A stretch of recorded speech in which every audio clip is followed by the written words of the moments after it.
రోజు మాత్రం పొద్దున్న లేచి నుంచి గ్యాస్ దగ్గరనే అయిపోతుంది, క్షణం తీరిక లేదు అన్నట్టున్నది. ఫస్ట్ అయితే పిల్లలకు వంట చేసి వాళ్ళనైతే స్కూల్కి పంపించేసిన.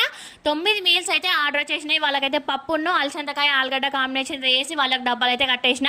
ఇక బోల్ ఉన్నాయి, బోళ్ళని కడుక్కుందాం అనుకునే వరకే మళ్ళీ ఆర్డర్ వచ్చేసింది. ఒక ముగ్గురికి రైస్ పెట్టాక కేజీ చికెన్ తీసుకొచ్చుకుంటాం వండియండి అని చెప్పేసి, సరే అని చెప్పేసి ఆ రైస్ పెట్టిన, చికెన్ పొయ్యి మీద వేసిన, ఆ బోళ్ళన్నీ కడుక్కున్న. పొద్దున అయితే బోళ్ళన్నీ కడగడం అయిపోయినాకైతే వాళ్ళకైతే అట్లా డబ్బాలలో ప్యాక్ చేసి ఇచ్చేసిన. ఇదైతే మళ్ళీ నైట్ అండి.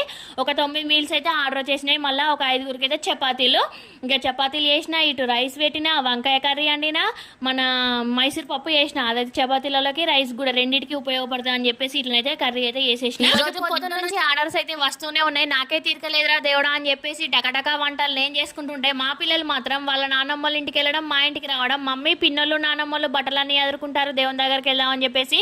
నువ్వైతే ఏం చదువుతలేవని ఒకటే లొల్లి. మీరైతే ఈ వీడియోకి ఒక చిన్న లైక్ చేసి వెళ్ళండి. మేమైతే